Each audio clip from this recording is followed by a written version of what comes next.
Olá, tigres e tigras do meu Brasil. Hoje é 12 de outubro de 2022, uma quarta-feira, e está começando o seu Crypto Tigers, seu podcastzinho sobre criptomoedas e B3, aqui do Saque TV, exclusivo para os assinantes desta maravilhosa plataforma. Estou aqui com o André. Tudo bem, meu querido? Tudo bem, Thiago, e aí? E aí, pessoal? Tudo bem, mais uma semana tancando o bear market.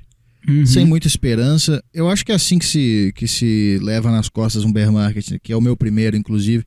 Eu acho que é com muita desesperança mesmo, sem ficar esperando alta, só aceitar que tá nessa e não ficar desejando que mude logo. Fica comprando, fazendo seu Dollar Cost Average, seu DCA, sempre que puder, e vai viver a sua vida, né? Famoso viver a vida nas outras coisas. Bundinha na parede, né? Que o pessoal fala. Bundinha na parede, né? Boca De fechada, boa. não entra mosca. Exato.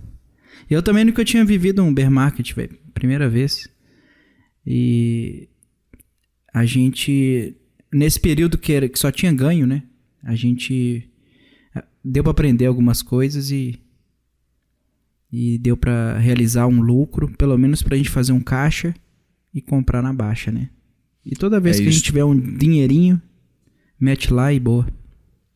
Não faça que nem esse sujeito aqui, ó. Comprei um NFT por $623 mil e agora ele só vale $10, diz youtuber. O Logan Paul, você tá ligado quem é esse cara? Cara, ele é um Faz famoso umas da lutas lá internet, de né? boxe também. Sim. Paul entrou no mercado de NFTs quando o setor estava em sua alta máxima, tanto de popularidade quanto de valor, mas o hype não durou muito tempo, com o setor despencando em alguns meses, como é evidente pela coleção Azuki. Azuki, eu nunca tinha ouvido falar, cara. Eu também não. Então ele se envolveu com os ativos digitais em 2021, quando houve a segunda onda de positivismo em relação ao Bitcoin, que poucos meses depois alcançaria seu recorde de preço, chegou ali aos quase $70 mil, né? Na época, Paul postou para seus milhões de seguidores que estava empolgado com as criptomoedas. Isso me lembra Felipe Neto, hein? Lembra bastante. Ele fez um tweet aqui. Cryptocurrency is so fucking exciting. Então ele gastou $2,5 milhões de reais, cara. $623 mil. Puta que eu pariu. E uma das compras foi um item da coleção Azuki, que ele adquiriu por uma bagatela de $623 mil. O problema é que o ecossistema da Azuki e, consequentemente, todos os NFTs da coleção perderam preço consideravelmente. Isso fez o youtuber lamentar que um NFT que ele pagou $623 mil, que ele podia comprar, sei lá, algumas casas nos Estados Unidos. Sim. Agora vale pouco mais de $10. Puta merda, velho. Eu tô até entrando aqui na OpenSea pra gente ver essa coleção aí. Pois é, e não muito tempo atrás, além disso, além dos NFTs, o Logan Paul, admitiu ter perdido cerca de $500 mil nesses investimentos em outras criptos sem ser NFT. Reconhecendo que investiu em um momento não muito oportuno, justamente durante o ápice dos preços. Esse tweet de Cryptocurrency is so fucking exciting é de 14 de março de 2021. Então tava ali num auge bacana, meu. No auge não, mas tava subindo, tudo tava subindo pra caralho. Então, cara, é exatamente disso que a gente precisa falar, André. A gente já bateu nessa tecla, mas a gente tem que falar mais. Bora. Quando o youtuber famoso está animado no Twitter sobre criptomoeda, é porque tá chegando no final da bull run e é melhor se proteger. Não é a hora de plantar. Na hora que o youtuber famoso já está excitado com as criptomoedas. Não é isso? Exato. Cara, é muito engraçado, cara. Porque eu conheço pessoas, eu vejo os caras no CryptoTigers digitando essa porra, falando assim, não, agora eu não vou comprar não. Já tô no prejuízo, agora não é hora de comprar não. E é exatamente o contrário. O cara encheu o rabo quando o Bitcoin tava 50 mil, 60 mil. Caiu agora, e o cara desejando, eu queria ter pego um preço de 20, de 18 para poder comprar. Falando isso, reclamando, e aí o negócio cai pra 18 e o cara não compra porque, não, cripto tá morrendo, não vou comprar. Enfim, cara, é loucura. Mas enfim. É interessante assim, porque a gente sabe que a perda, quando o cara segura alguns ativos que são uma merda mesmo, ele perde muito, não tem jeito. Mas você tem que pensar o seguinte, quando a gente está num bear market desse, que alguns bons ativos que já perderam mais de 70%, mesmo com pouco dinheiro agora, você compra a mesma quantidade que você colocou. Às vezes você colocou uma mão um pouco maior, né, naquela empolgação, você não mede muito a mão, né, porque você tá naquele hype, tá todo mundo colocando, tal, tá ganhando dinheiro. E aí, quando você vê uma perda dessa de 80%, 70%, você tem que pensar o seguinte, se eu colocar pouco aqui, vai ser quase que o muito que eu coloquei lá quando o mercado estava em alta, né?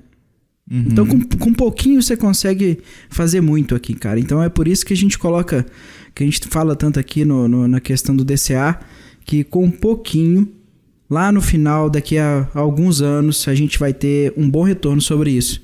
E é justamente nessa hora que ninguém quer mais, que a gente tem que começar a falar assim, pô, tá na hora de eu começar a colocar o pé na piscina aqui, mesmo se ela estiver fria. Né? É verdade, é isso aí.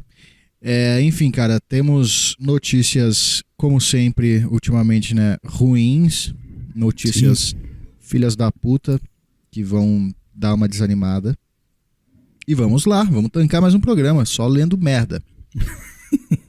Então tá, os mercados de ações dos Estados Unidos começaram a semana com uma nota fraca, já que os investidores ainda não estão convencidos de que o Federal Reserve retirará sua política monetária agressiva. O índice Nasdaq Composite caiu para o seu nível mais baixo desde setembro de 2020. Todos os olhos estão fixados nos dados do Índice de Preços ao Consumidor dos Estados Unidos para setembro, que vão ser divulgados no dia 13 de outubro, vulgo amanhã. Pois isso pode influenciar a decisão do Fed sobre o tamanho do aumento da taxa na próxima reunião, em novembro. Dependendo de como o mercado perceba a leitura, os mercados legados e os mercados de criptomoedas podem testemunhar um aumento na volatilidade. Um pequeno ponto positivo para os touros, para quem quer alta, é que o Bitcoin não testou as suas mínimas de junho e superou o Nasdaq e o S&P 500 no curto prazo. Um gatilho positivo pode iniciar uma forte recuperação no Bitcoin e selecionar algumas altcoins para ir junto. Então vamos estudar os gráficos das 10 principais criptomoedas para determinar os principais níveis de resistência a serem observados. Preste muita atenção, criptotigres do meu Brasil. Vamos lá. O Bitcoin rompeu abaixo da média móvel exponencial de 20 dias, que é a EMA, né, que estava em $19.500 em 8 de outubro, e em seguida defendeu com sucesso esse mesmo nível entre 8 e 10 de outubro. Os vendedores estão tentando fortalecer ainda mais sua posição, puxando o preço abaixo da linha de tendência de alta. Se eles conseguirem fazer isso, o par Bitcoin USDT pode cair para a zona de suporte de $18.100 a $17.600. Os compradores provavelmente defenderão essa zona com todas as suas forças, claro, inclusive eu. Se cair para 17 alguma coisa, estarei lá comprando. Estaremos comprando. Porque se não fizerem isso, o par pode iniciar a próxima etapa da tendência de baixa. Poderia então cair para $15.000. Eu compraria, não é para defender o Bitcoin, é só para eu aumentar o meu Bitcoin mesmo, né? É o preço médio, né? Quanto mais baixo você vai comprando, mais o preço médio vai caindo. Isto, exato. Por outro lado, se o preço se recuperar da linha de tendência de alta, os touros tentarão empurrar o par acima das médias móveis e desafiar a linha de tendência de baixa. Um rompimento e fechamento acima desse nível será a primeira indicação de que os ursos podem estar perdendo o controle. O par poderia então tentar um rally para $22.800. Essa foi a análise do Bitcoin aí, para os próximos dias. Agora sobre Ethereum. Né? O cara tá sendo bullish aqui e ele fala em $22.800, né? Pra gente tentar fazer um pullback, né? Sendo bullish. Sendo bullish. O Ether é o seguinte, tá lutando também para subir acima da EMA, da média de 20 dias, que está em $1.351. Isso sugere que os ursos estão vendendo em altas e tentarão abaixar o preço para o forte suporte em $1.220. A EMA de 20 dias, EMA, gradualmente descendente, e o índice de força relativa no território negativo indicam uma vantagem para os ursos, Se o preço cair abaixo de $1.220, a venda pode se intensificar e o par Ethereum-dólar pode cair para Ethereum/Tether, né? Pode cair para a linha de suporte do padrão de canal descendente. Por outro lado, se o preço subir do nível atual e ultrapassar a média de 20 dias, o par poderá subir para $1.410. Os touros terão que empurrar e sustentar o preço acima do canal para sinalizar uma possível mudança de tendência. Eu, sinceramente, não acredito em mudança de tendência agora, cara. Eu também não. Mas de qualquer forma, para quem gosta de um swing trade, talvez pode ser algumas informações importantes aí, né?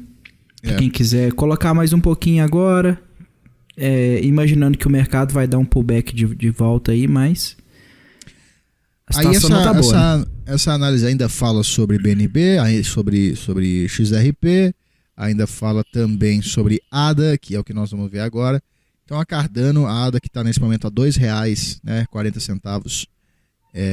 A ADA caiu mais, você viu? Centavos. É verdade. Então é isso mesmo, a Cardano vem caindo gradualmente em direção ao suporte vital em 40 centavos de dólar. Esse nível manteve-se em 2 ocasiões anteriores, portanto espera-se novamente que os touros montem uma forte defesa neste suporte.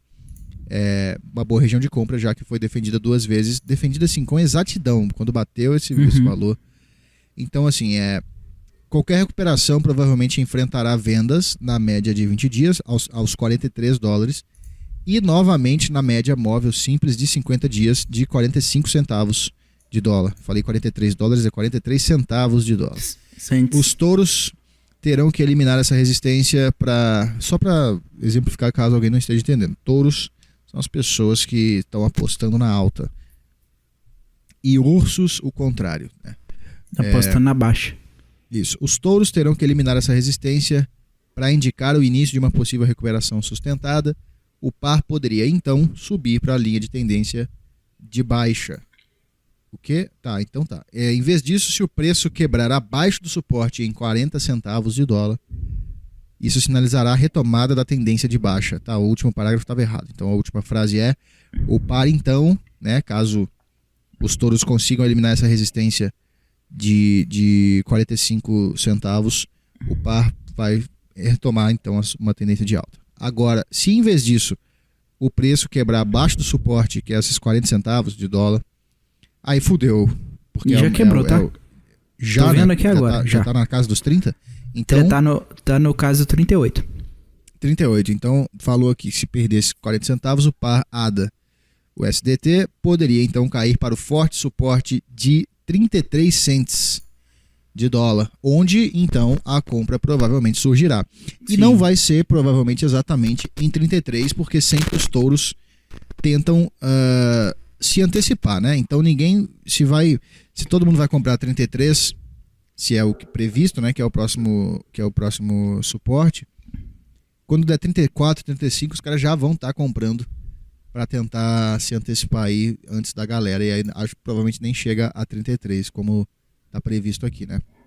É tipo, o pessoal fica falando que o Bitcoin vai cair para 10 mil. Se ele cair, eventualmente cair, ele vai cair para um pouco menos, né? Quer dizer, um pouco mais do que 12. Um pouco mais do que 12 e por um período de tempo muito curto, né? Não vai durar muito, assim, não vai ter uma chance para todo mundo comprar nesse preço, né? É verdade, cara. Tô vendo nada aqui, tá 38 centavos, cara. Não, e se você pega o gráfico semanal, aí você vê uma baita de um candle vermelho. Abaixando e perdendo, tá? Perdendo ali o suporte que ele tinha. Eita, nós, hein? Não tá bonito, não. Não tá nada bonito, cara. O cripto como um todo, né?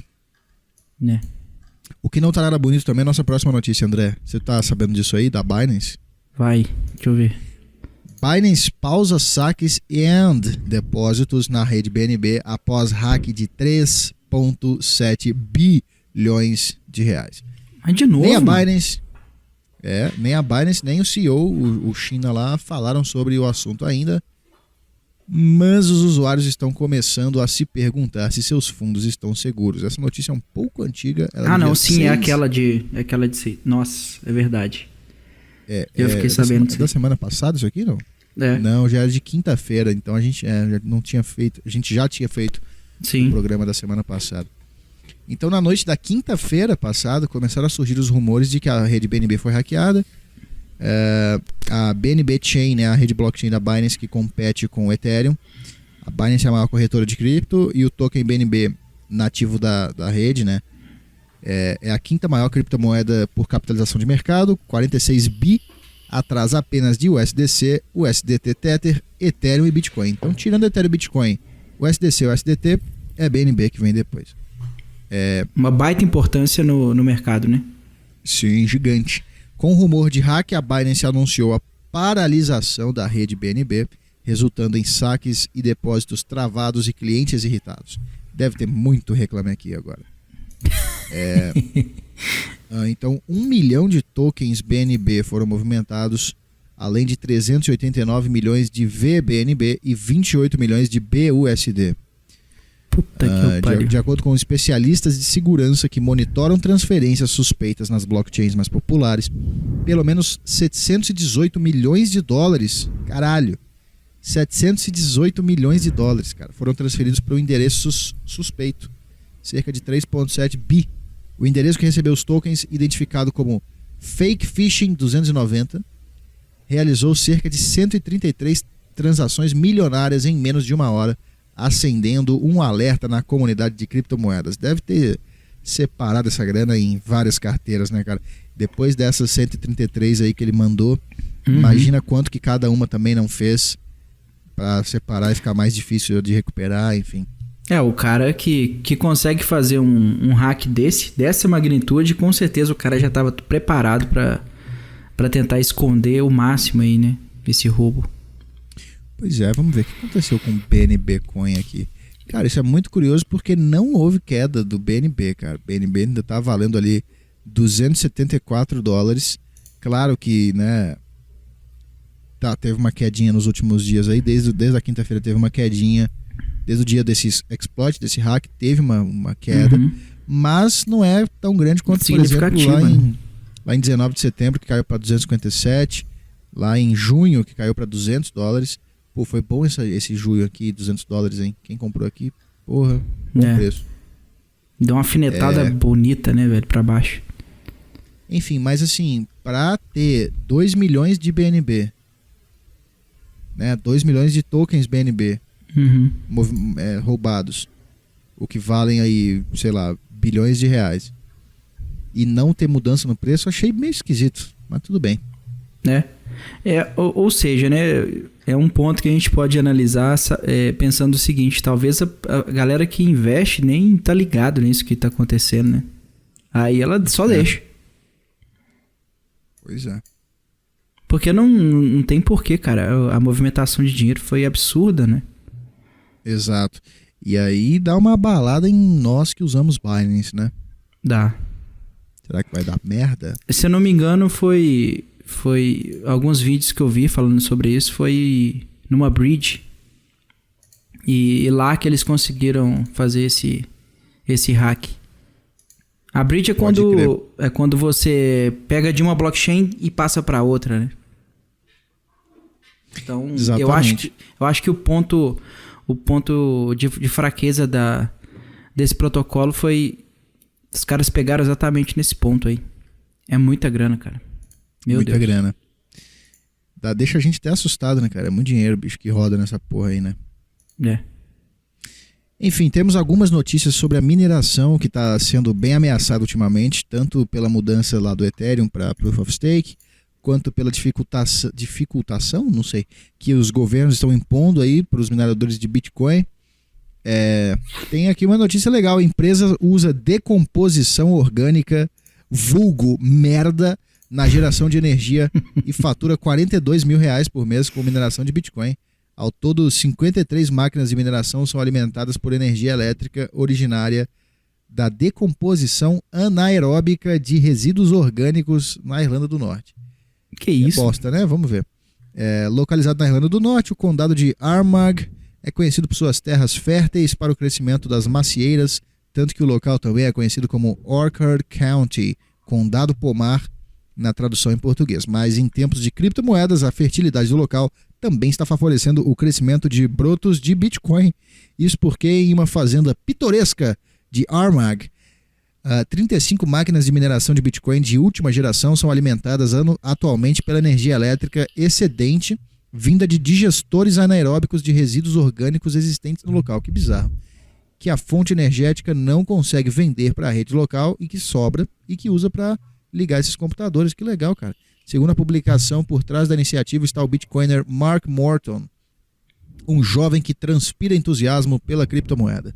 Ele é um dos principais tomadores de decisão da Silent Digital Mining, ou Sealing, uma das empresas pioneiras em mineração na Irlanda do Norte, e acabou recebendo a incumbência de educar a comunidade irlandesa sobre a mineração, o que é bem difícil, né? Porque é basicamente composta por alcoólatras e desdentados, né? Sobre a mineração de Bitcoin, sob os aspectos políticos e tendência de mercado. O trabalho de Mark acabou sendo recompensado quando o proprietário da fazenda o procurou para saber mais sobre a mineração e, consequentemente, aproveitando do excesso de energia do seu digestor anaeróbico. Cara, eu não faço ideia do que seja isso. Cara, eu até agora não entendi exatamente o que faz dar energia para essas máquinas. Vou jogar no Google. Digestor anaeróbico. E vou ver o que aparece aqui. Apareceu um desenhozinho aqui que explica bastante, ó. Então tem... É isso mesmo, latrina, exatamente. É cocô. Tem aqui latrina, aí tem um inlet, aí tem um... vou te mandar aí no... depois eu te mando. Mas digita no Google aí qualquer um, digestor anaeróbico. O primeiro desenho que vai aparecer aí, um desenhozinho de uma árvorezinha, tem um negocinho. Uhum. Aí tem um gas holder, que é o lugar onde fica lá debaixo da terra todos esses detritos gerando gás, porque eles ficam apodrecendo. E esse gás é usado de alguma forma, ele alimenta algum tipo de máquina que... deve ser alguma máquina com... tipo um gerador a gás, né? É isso. Um motor que gera energia. O que faz a gente já emendar em outra notícia positiva, que é o seguinte. Aliás, notícia positiva é o caralho, né? Notícia negativa. Dificuldade de mineração do Bitcoin bate novo recorde histórico enquanto o lucro dos mineradores cai. Que na verdade, no fundo, ela também é positiva. Já já a gente chega lá. Nível de dificuldade chega a 35,6 T nessa segunda-feira. T é o terahertz. Deve ser. Trilhões de hashes. É isso, então. Isso. Trilhões de hashes. Os mineradores da principal criptomoeda sofreram outro golpe, com a dificuldade de mineração da rede aumentando 14% para um novo recorde histórico de 35,6 trilhões de hashes nesta segunda-feira, dia 10. A dificuldade de mineração do Bitcoin é uma expressão de quantos hashes o minerador precisa para produzir a string criptográfica que lhe dá o direito de adicionar o próximo bloco de transações à cadeia. O aumento de dificuldade é o maior desde maio, quando aumentou 22%, agora aumentou mais 14%. A dificuldade da rede Bitcoin deve se ajustar novamente em aproximadamente 2 semanas, quando estima-se que caia só que somente um pouco, de acordo com BTC.com. Os mineradores foram especialmente atingidos pelo mercado de baixa, com a receita de mineração caindo 53% desde o início do ano. E eu estava vendo, cara, que na maior parte dos países do mundo, inclusive no Brasil, é prejuízo minerar Bitcoin, pela quantidade de energia que você vai gastar e o que você vai gastar com o equipamento.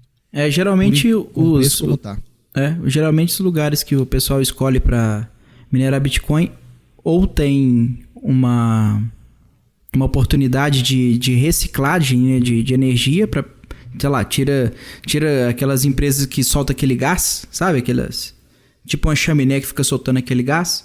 O pessoal usa isso aí para fornecer energia para virar mineração de Bitcoin, ou então usa de alguns países que tem a conta de luz mais baixa, né? Então, no Brasil realmente não compensa minerar Bitcoin. Não, porque o governo come nosso cu. Exato, com o dinheiro da energia. A conta.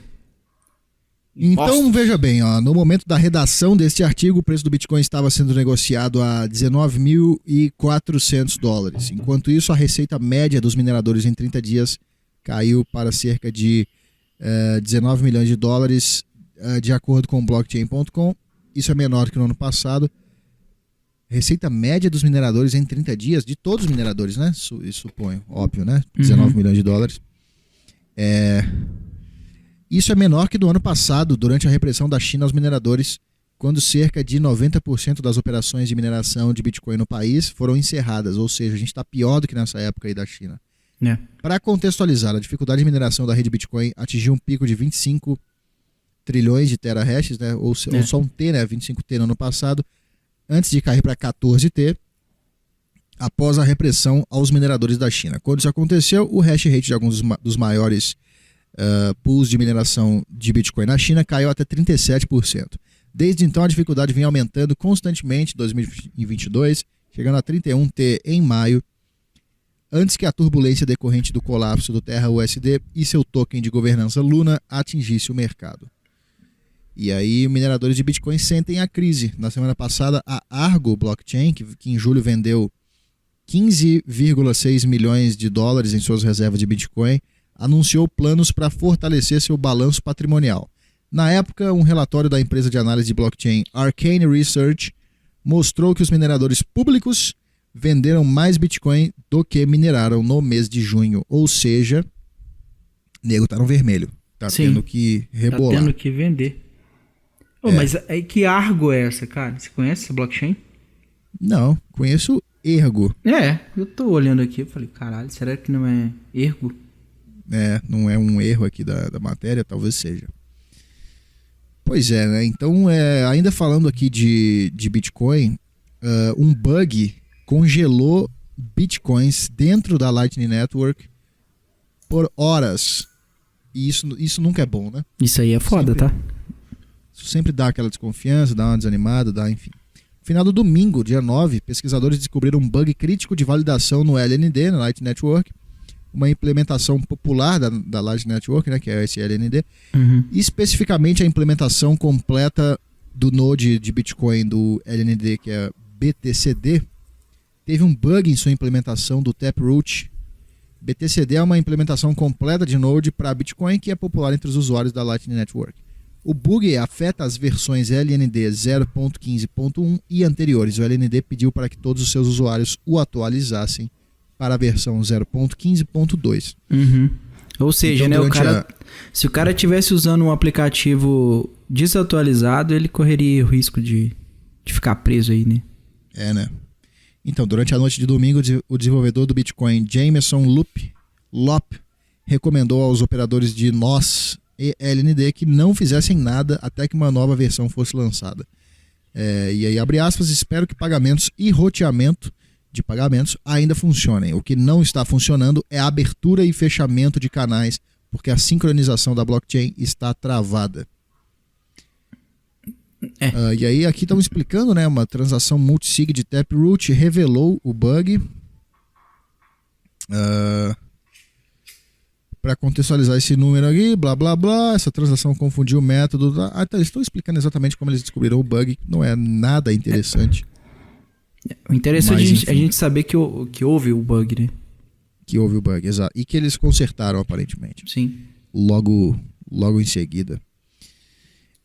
Mas agora eu queria falar de uma coisa bem legal, cara. O André, antes de você entrar nesse programa, quando ainda estava o Iago aqui comigo, a gente falava muito disso. A gente especulava muito do futuro do metaverso. E tanto eu quanto o Iago falávamos, cara, quando vier o primeiro bear market agora, depois desse hype de metaverso, vai tudo para um caralho. Ninguém vai querer saber disso. E tinha gente que discordava, obviamente, falava que não, que o metaverso ia ser um mercado independente do Bitcoin e que o Bitcoin cair, inclusive o metaverso ia ficar mais forte com isso, enfim. E agora a gente está vendo aqui, né, uma matéria chamada, um artigo aqui na Cointelegraph, né? Deixa eu contar uma parada, eu coloquei... Quando essa época do metaverso, tinha várias propostas, né, de jogo, de shows, né? Enfim, né? Tinha vários tipos de metaverso. MetaHero, você já conheceu o MetaHero? Chegou a conhecer? Ouvi falar. Cara, essa foi uma das que eu mais... Cara, foi 8x que eu fiz. Foi... Eita. Não é... Cara, não é muito comparado assim, né? algumas que são extremamente pequenas, né? E eu entrei na MetaHero e vendi, assim, com lucro, sabe? Mas se você vê o gráfico dela hoje, é assim, é queda atrás de queda e não para.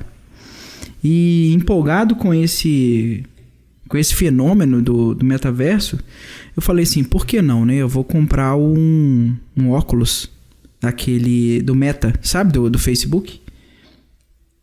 Tem um óculos, é um branquinho de realidade virtual. Sei. Com 2 manetezinhas e tal.